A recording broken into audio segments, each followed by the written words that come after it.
está constituido por personas que trabajan en el conocimiento de sí mismas y en la búsqueda de la libertad interior que entrega la expansión de la conciencia, en pos de una relación cada vez más armónica consigo mismas, la sociedad y el mundo que nos rodea. Este trabajo se realiza en la vida diaria con herramientas tales como la meditación, la reflexión y el estudio de enseñanzas que forman parte de la tradición espiritual de la humanidad, buscando valores que ayuden a expandir la capacidad de amar.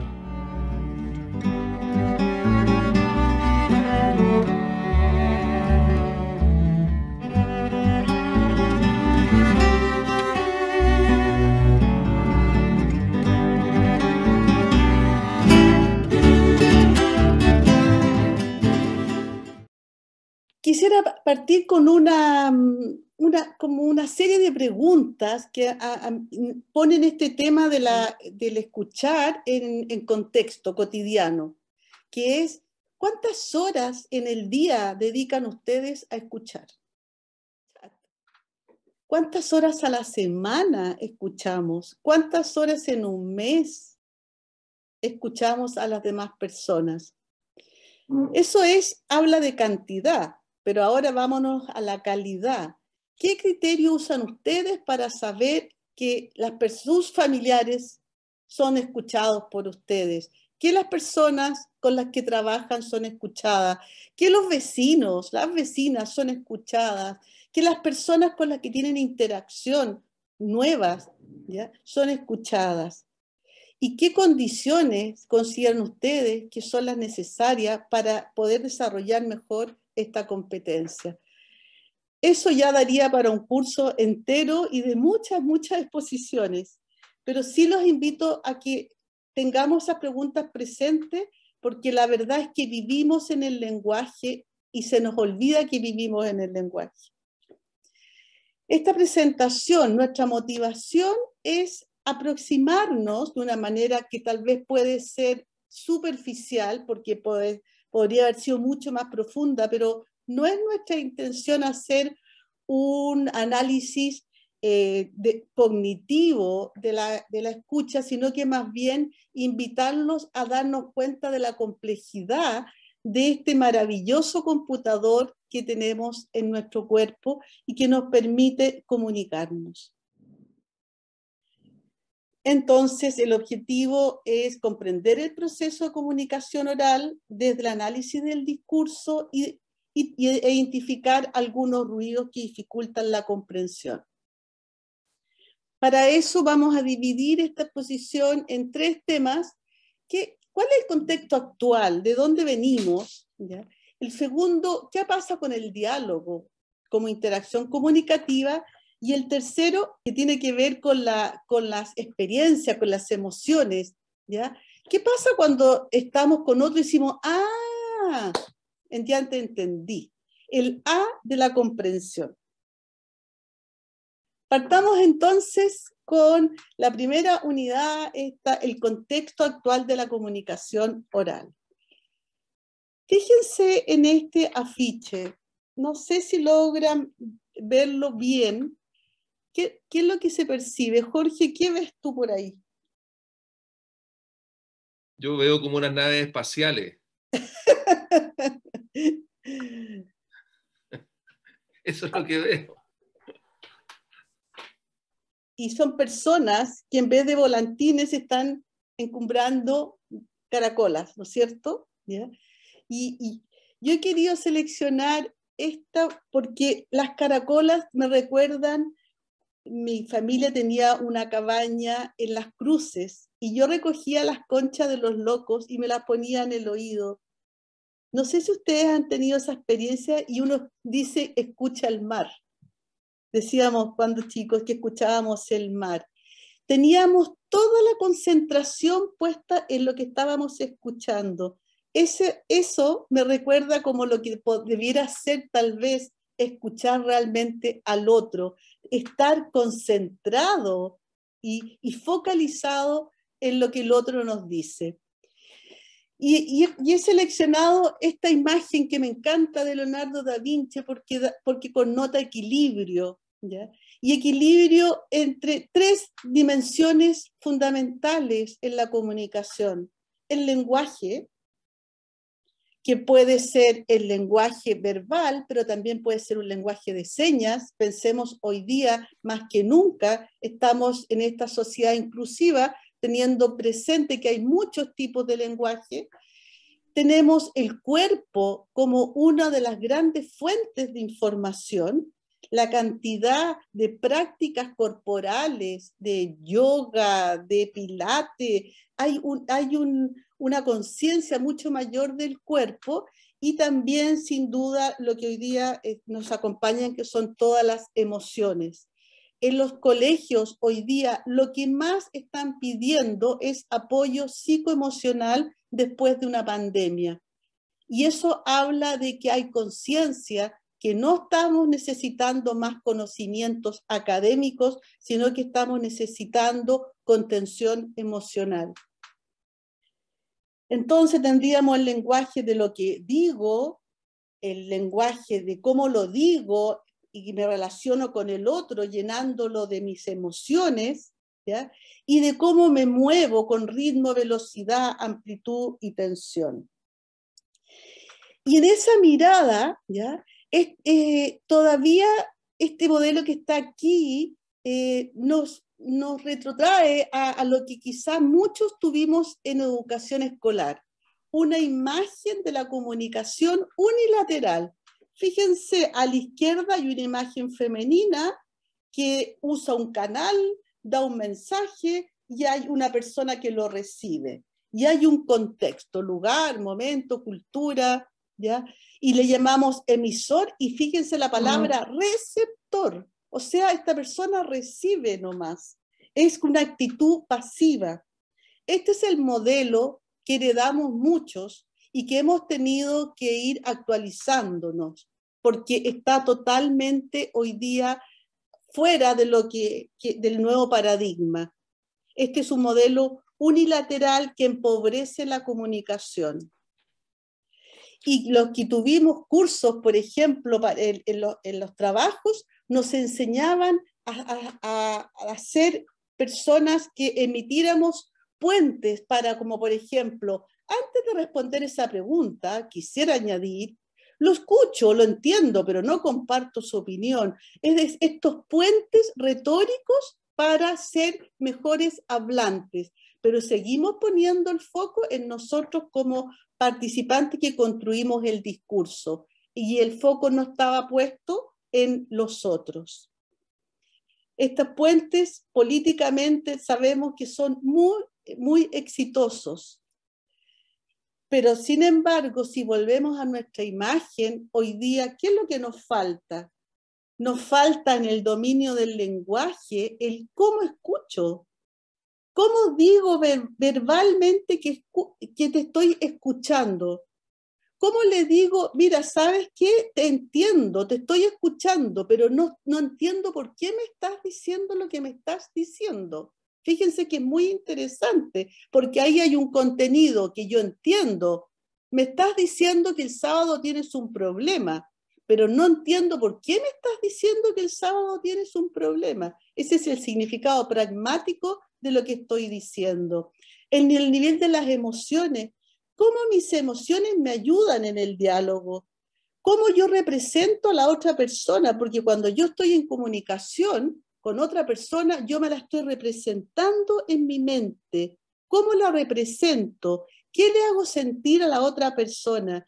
Qué agradable es cuando estamos en una reunión semanal y quedamos llenos de emociones y nos sentimos escuchados. Y cómo mi cuerpo demuestra, cuando estamos con este balanceo de la cabeza, diciéndole al otro, sí, sí, te estoy escuchando. Pero la verdad es que a veces nos pasa a los que tenemos hijos que nos dicen, no me estás escuchando, repíteme lo que yo te estoy diciendo. Y el balanceo que está diciendo una cosa no va en relación armónica con lo que yo estoy escuchando. Entonces, en esta primera revisión de un paradigma unilateral, más aristotélico, donde el énfasis está puesto en cómo lo digo, cómo persuado al otro, cuáles son las mejores estrategias, ¿ya? ¿Hacia dónde vamos en este minuto? Estamos en un paradigma nuevo donde dialogar ya tiene que ser con una escucha efectiva. La han llamado efectiva, han llamado colaborativa, activa, pero todos esos adjetivos apuntan a lo mismo. Es una habilidad social en la que ganamos todos y todas. Escuchar es un esfuerzo consciente. Tenemos que ser flexibles, empáticos, ser asertivos. Y lo más desafiante es silenciar el ruido interno para atender y para poder hospedar al otro. Y esta frase a mí me gusta mucho: no creer en Dios es bueno, creer en Dios es bueno, pero mucho mejor es respetarse. Sin duda, en el nuevo paradigma, escuchar es respetarse. Y veamos algunas características de una escucha que es la que yo pienso que es la que más usamos nosotros, que se llama diálogo. Dialogamos, yo diría, casi todo el día. Sobre todo porque las fuentes técnicas, todo lo que nos ha permitido el computador, ¿ya?, ha expandido esta interacción.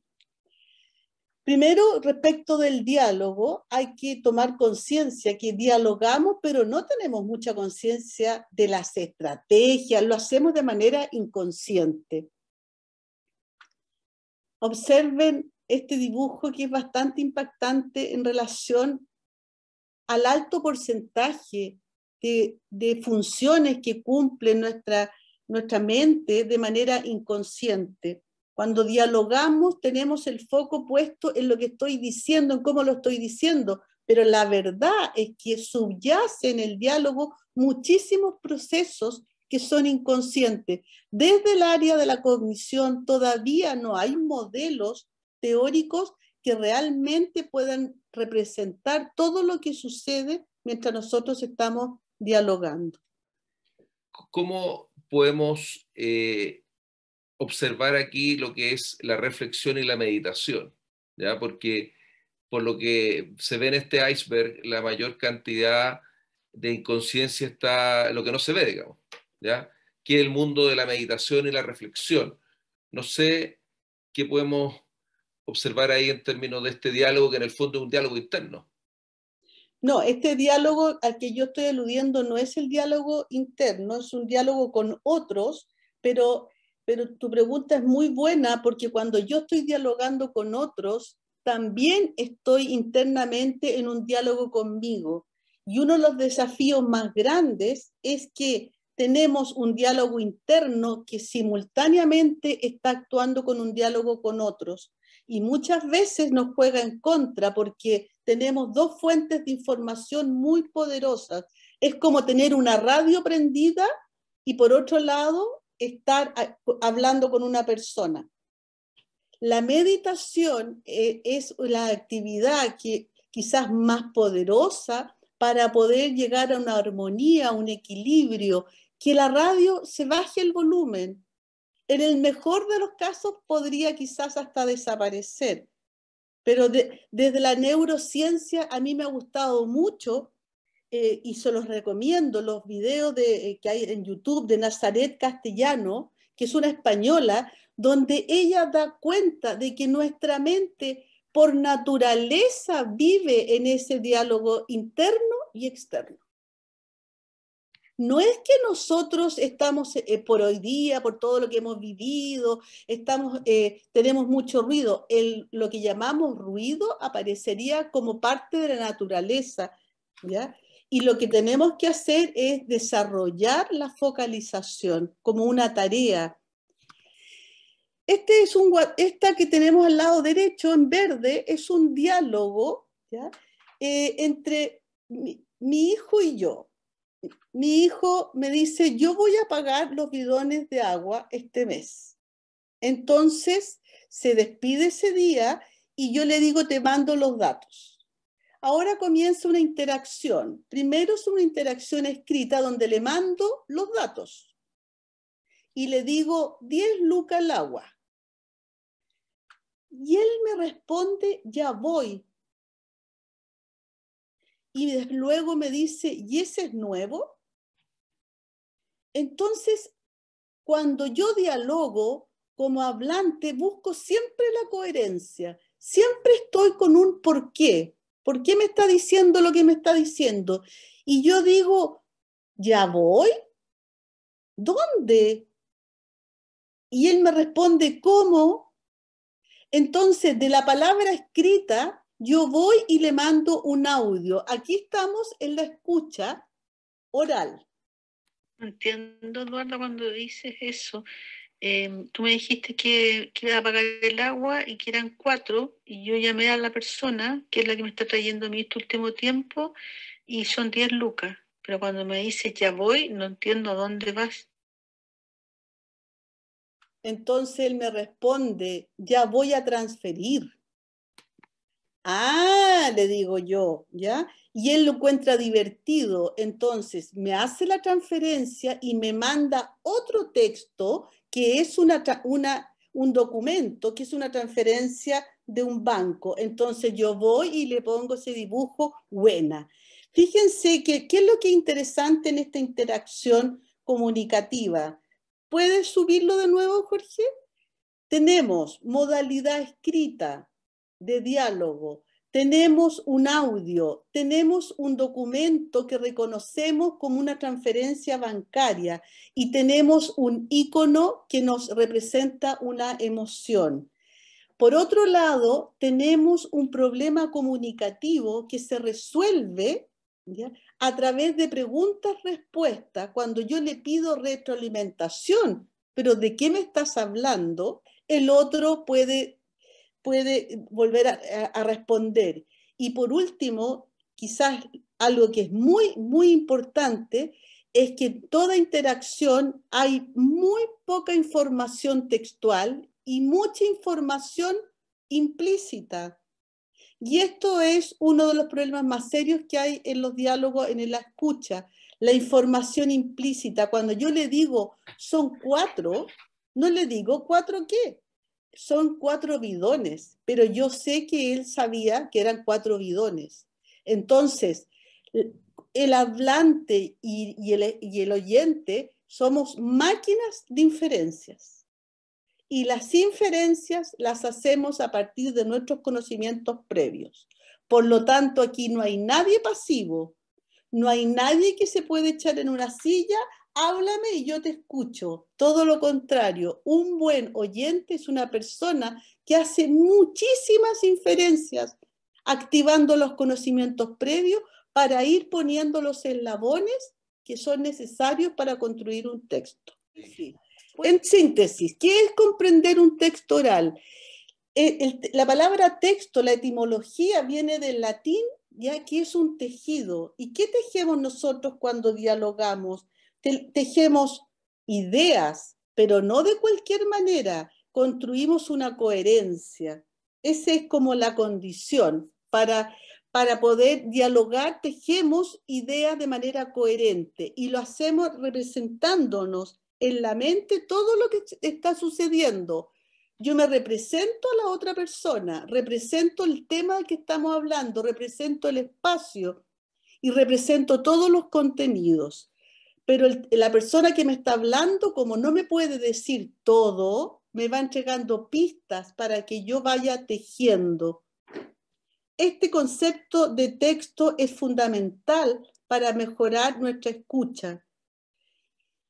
Y volver a sentir que hoy día, darnos cuenta que hablar, escuchar, ¿ya?, es una interacción que va junta con otras formas de comunicación. No están recortadas como este dibujo.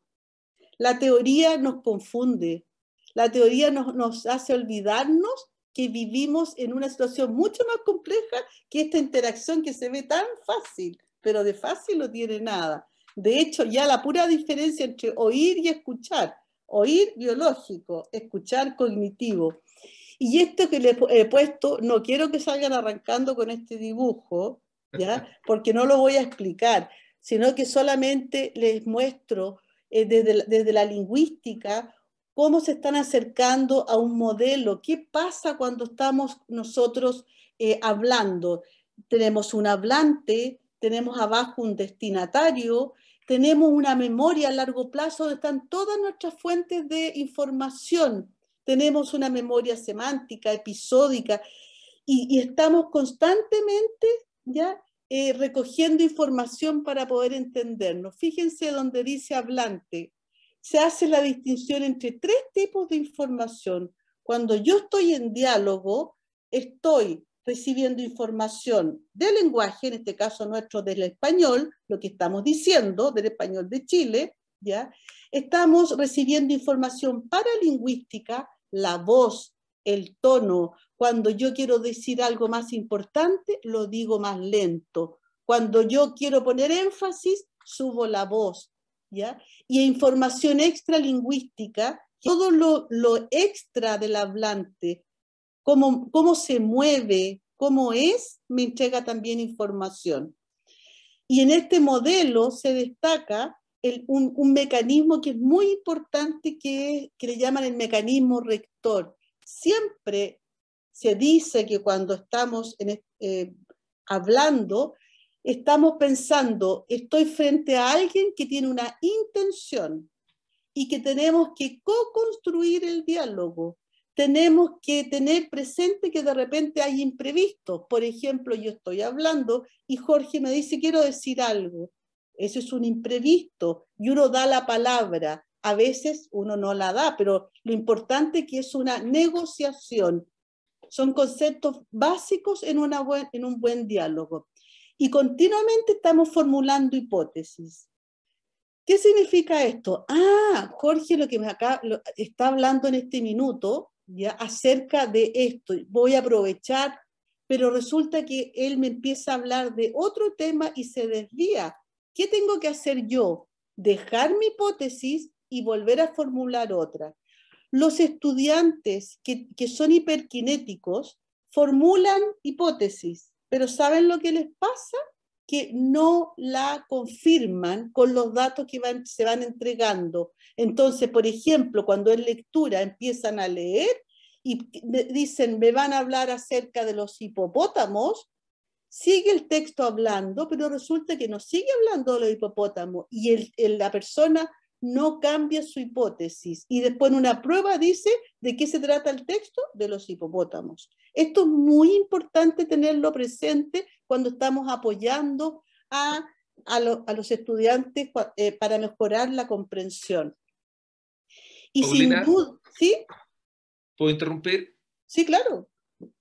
En relación a este punto y a la comprensión lectora, todos los estudios del Ministerio de Educación, los estudios de la PSU, hoy día la prueba, ya no sé cómo se llama, PAES parece, PAES. Hablan de que los puntajes de comprensión lectora son sumamente escasos y bajos. Entonces, se podría decir una mala calidad de la educación escolar, digamos. Tú, en base a tu experiencia y este punto que es tan importante, ¿dónde crees tú que está el meollo, digamos, de esta mala calidad? Bueno, cuando nos damos cuenta que necesitamos hacer inferencias para construir el texto, ¿ya? Si nuestros alumnos no tienen un bagaje, una fuente para poder sacar de su mente los eslabones para hacer esas inferencias, no pueden participar activamente. ¿Y qué es lo que hacen? Una lectura o una escucha literal. Solamente lo que escuchan y solamente lo que leen, pero no pueden tejer el texto porque no pueden hacer las inferencias. No pueden hacer las inferencias porque tienen muy pocas experiencias de vida y muy poco conocimiento. Ese es uno de los temas más importantes en esto. Que es muy importante tener presente cuando la voz nos interpreta, y quisiera solamente terminar diciendo este A de la comprensión. En Estados Unidos le llaman el ajá, ¿ya? Nosotros decimos ¿ya? Y tiene que ver con la sensación de completud. Cuando nosotros estamos conversando o cuando estamos en clase y entendemos algo o cuando leemos algo, decimos ahora estoy entendiendo la Constitución. Ya ese es una emoción que acompaña. Y respecto a lo que tú dices, Jorge, y con esto termino, los estudiantes que tienen problemas de comprensión sienten ese sienten esa completud. El problema es que construyen un texto equivocado. Entonces los padres le dicen, ¿leíste el texto? Sí, lo leí. ¿Lo comprendiste? Sí. Y después, ¿qué nota te sacaste? Un 3. ¿Qué fue lo que pasó ahí? No está mintiendo. Tuvo la emoción, y esto es lo que se llaman feeling of knowing, las emociones que nos acompañan cuando comprendemos, la tuvo, la de completud, pero no era el texto coherente. Y hasta aquí quedamos, y tal vez con preguntas podemos retomar algunas ideas.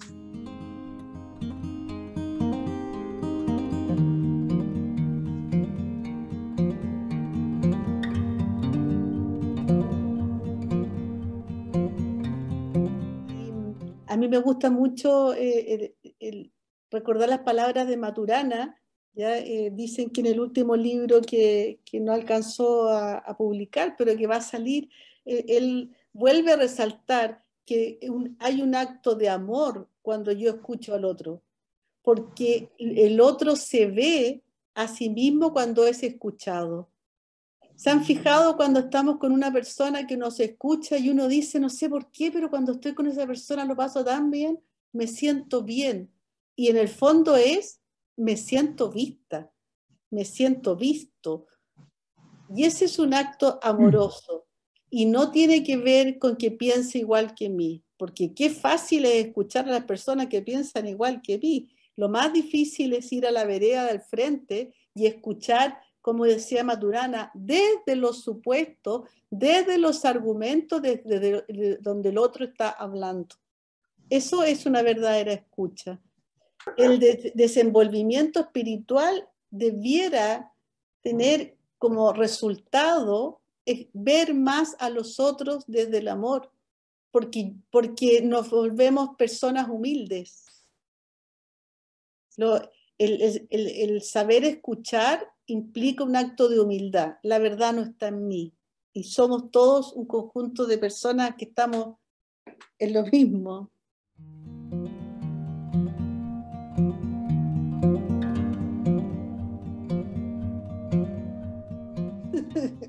Pero la verdad es que tenemos un problema muy grande de escucha, porque la tecnología nos ha traído grandes beneficios, pero también ha entorpecido muchísimo la comunicación. Y ahí tenemos que hacer un mea culpa todos, yo creo.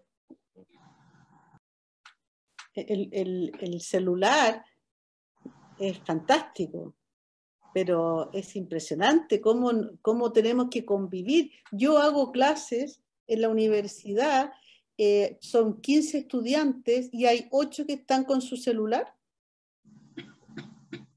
y están whatsappeando en el momento que yo estoy haciendo clases. Y ahí viene todo un tema inmenso de disciplina, de que no se les pueden quitar, porque esto y que tiene que ser voluntario, etc. Pero es un tema importante, que hay mucho ruido, que la tecnología hoy día produce mucho ruido, sin duda, para poder escucharnos con calidad.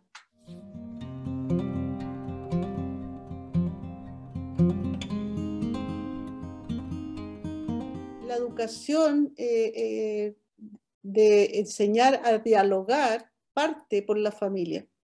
La variable que más explica los resultados de los buenos estudiantes en Chile es lo que ocurre dentro de una familia.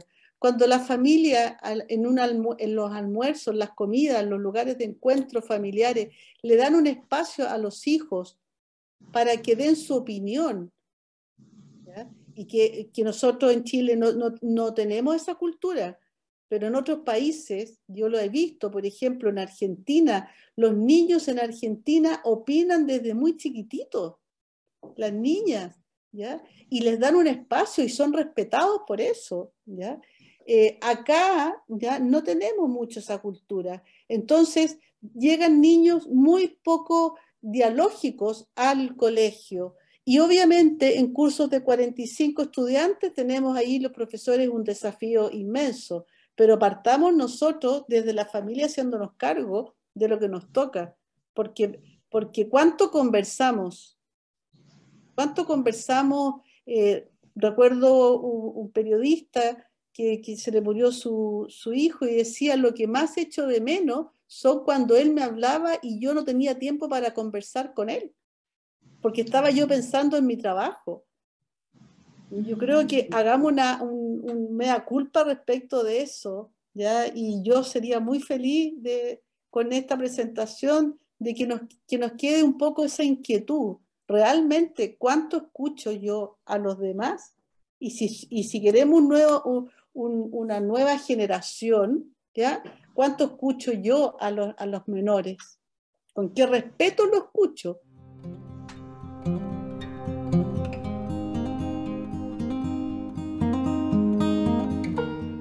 Cuando aparece nosotros le llamamos géneros discursivos, géneros son formas como estereotipadas para comunicarnos. Cuando aparecen es porque hay una necesidad humana, ¿ya? El WhatsApp aparece como una necesidad, y si ha aparecido esta necesidad de dibujar nuestras emociones, es porque necesitamos inmediatez.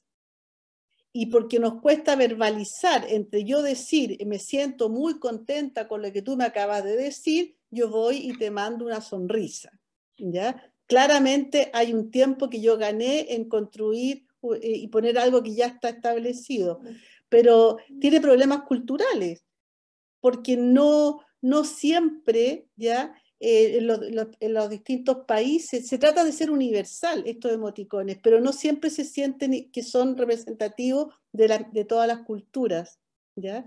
A mí no me gustaban, y yo no sé, ahora Jorge me dice que yo soy la reina de los emoticones porque los tengo todos, y he empezado a reírme con ellos, los he empezado a sentir alegres, ¿ya? Y de verdad me han facilitado expresar mi emocionalidad. Yo no creo que empobrezcan el lenguaje verbal, ¿ya? Porque no reemplazan un momento de pena o de alegría cuando yo estoy con el otro. En la presencialidad los emoticones no tienen ningún valor, son más bien en la distancia. Pero es un tema muy interesante porque la gente joven hoy día escribe 3 palabras y 10 emoticones.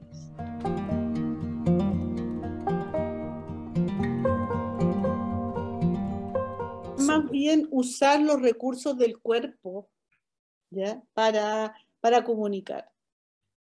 Tiene que ver amplitud en el sentido de los gestos pueden enriquecer muchísimo nuestra comunicación, y cuando estamos nerviosos lo que hacemos es apretar las manos, apretar los brazos, apretar las piernas y no dejamos que el cuerpo hable.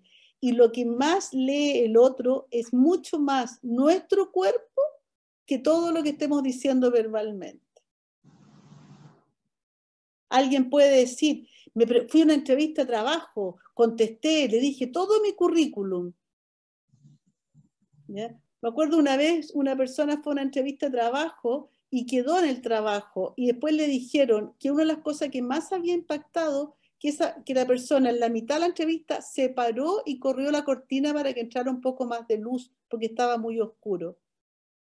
O sea, el movimiento de iniciativa corporal había hablado de que era una persona proactiva. Pero yo puedo decir, yo soy muy proactiva y puedo tener una rigidez corporal. Entonces, en ese sentido, realmente dejar que nuestro cuerpo hable para enriquecer nuestra comunicación, y sin duda eso ayuda mucho a que el otro nos escuche mejor. Escucha nuestra emocionalidad. Ahí me gustaría hacer un aporte. Entonces me ha correspondido asumir ciertos cuidados de adulto mayor. Y me tocó buscar una casa de reposo para una tía. Entonces tenía que ocupar silla de ruedas. Y cuando vimos distintas casas de reposo, es impresionante el Alzheimer que hay en el adulto mayor. Y mi tía Norma me decía, Jorge, yo no me quiero contaminar porque ella pensaba que era que uno se enfermaba, era como un virus. Y ella estaba lúcida. Y yo desde ahí he estado como observando y he estado estudiando el tema del Alzheimer y quiero relacionarlo un poquitito de manera muy superficial a esto de la amplitud, digamos. Mi padre también tuvo una demencia senil y me tocó acompañarlo. Mi observación, digamos, sin mucha base científica del Alzheimer, porque no se saben mucho las causas, algunos dicen que sí se sabe, es que es como que el alma se va antes que el cuerpo. Yo siento que mi padre, por ejemplo, dejó de ser feliz y se le fue el alma por una serie de situaciones que se vivieron. Entonces, creo que lo que acaba de decir Paulina, también lo que es afuera es adentro, o lo que es adentro es afuera, digamos. Es decir, es muy interesante el tema del Alzheimer. Un poco para ir cerrando mi intervención, porque hay una mano levantada, quiero tocar un solo tema, el autocuidado. Es muy buena esta pregunta de la amplitud, porque el Alzheimer hoy día es la gran pandemia oculta que estamos viviendo los adultos mayores principalmente, es terrible. Eso quería como...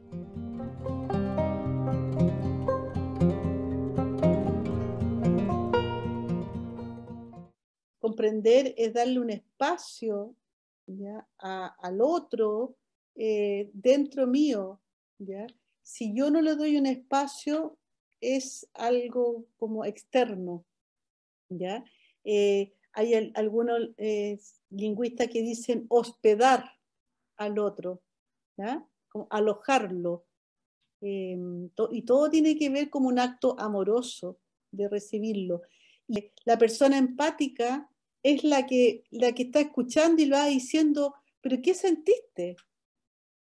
Y te pasó esto, y después, y antes, y durante, o sea, va ayudando al relato, y no que ocupa todo a favor, digamos, de su propio argumento. Como creo que el miércoles en la reunión decíamos, hay uno que escucha con el lado izquierdo al otro y con el lado derecho su propio argumento. Eso no puede ser escuchar. Pero a propósito de la educación, una manera de desarrollar la escucha es enseñarle a los niños a hacer preguntas. No solo responder, sino que anda y pregúntale a esta persona esto. Anda al kiosco y pregunta si está tal, para que el niño aprenda a formular preguntas con distintas intenciones.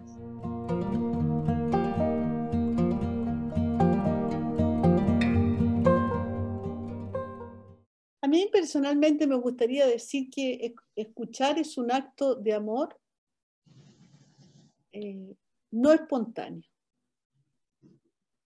No nacemos escuchando y no nos enseñan a escuchar. Si uno pesca, por ejemplo, todos los programas de la asignatura de lenguaje, no hay una unidad que sea escuchar. Aparece leer, literatura, escritura, incluso ahora aparece escritura científica, pero enseñar a escuchar, ¿ya?, aprendemos por imitación, ¿ya? Si no somos escuchados, es muy probable que no sepamos escuchar. Si no nos han enseñado a vivir en diálogo con preguntas y respuestas, es probable que seamos muy pasivos y que no aprendamos, que no sepamos formular preguntas. Entonces, creo que no hay edad para mejorar nuestra escucha. Yo creo que todos los que estamos acá tenemos un desafío de seguir aprendiendo esta arma, de herramienta maravillosa para mejorar nuestra sociedad, que es escucharnos de verdad, cruzando a la vereda al frente, que me gusta mucho esa metáfora. Si yo escucho siempre desde mi lugar, no creo que realmente sea capaz de acoger a la otra persona. Jorge, ¿tú quieres decir algo más? Sí, yo, como el 2012, que fue un año bien importante en mi vida, digamos, y de la humanidad, cuando se abre este gran portal energético para el mundo esotérico, del mundo acuario, digamos, descubrí unas palabras que yo se las quiero compartir con mucho amor y cariño, que me han movilizado bastante, digamos. Yo hoy día vivo la vida alimentando las oportunidades y matando de hambre los problemas.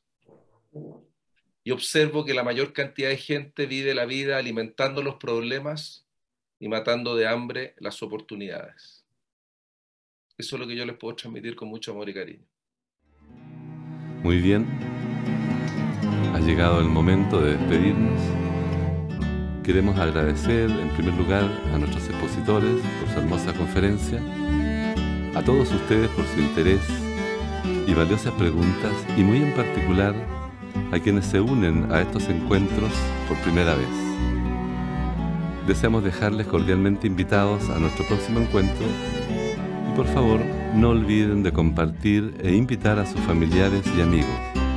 Tengan todos muy buenas noches y muchas gracias.